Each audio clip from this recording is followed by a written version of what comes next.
This is Sean here. Today I'm going to do a couple of mashes. Basically, I'm going to do a ale, okay, and it's going to be a red ale. So how to do it is you basically get the pale ale, a kilo of, say, a Red X type of grain. This is called Shepherd's Delight, and it's going to be an IPA. So I've got all my hops that I'm going to use, finishing hops. So I'm going to put that into the boiler, let it do its aesthetic powers in between 70 degrees to 64 degrees for about 90 minutes. Even though it is only a kilo, you still got to wait that time. And then basically I'll sparge it, and then what I'm going to do is with those grains, I'm going to put them into a whiskey mash. I bought these cheaper malts, liquid malts. They're like $10 a can each, so that's really good. And basically I'm going to get it up to an ABV of 15 with my dextrose. I'm going to use that whiskey, which is got glucoamylase. So we've got it all happening. Anyhow, I'll get back to you once we get it all happening. Okay, Brewsters, so these hops, oh, there we go. Basically I'll boil them up for about 40 minutes, okay, on a bit of a simmer. I'll drop it back soon.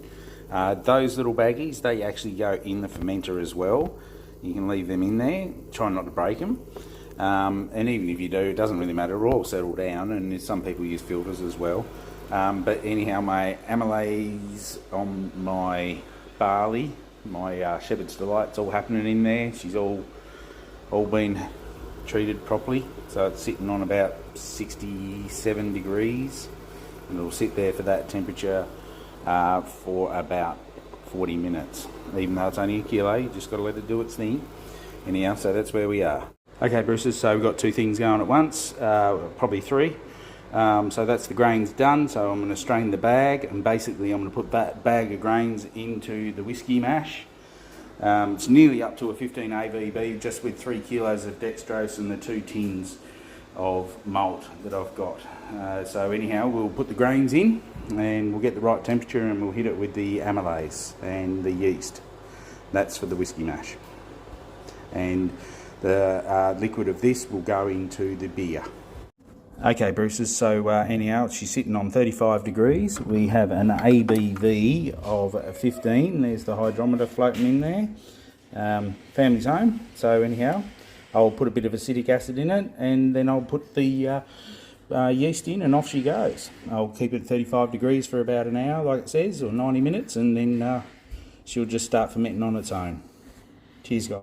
Hi, Brewsters, how you all doing? Just letting you know that with this whiskey mash, I ended up putting 4 kilos of dextrose in to get the 15 ABV, and it's about 24 litres in that.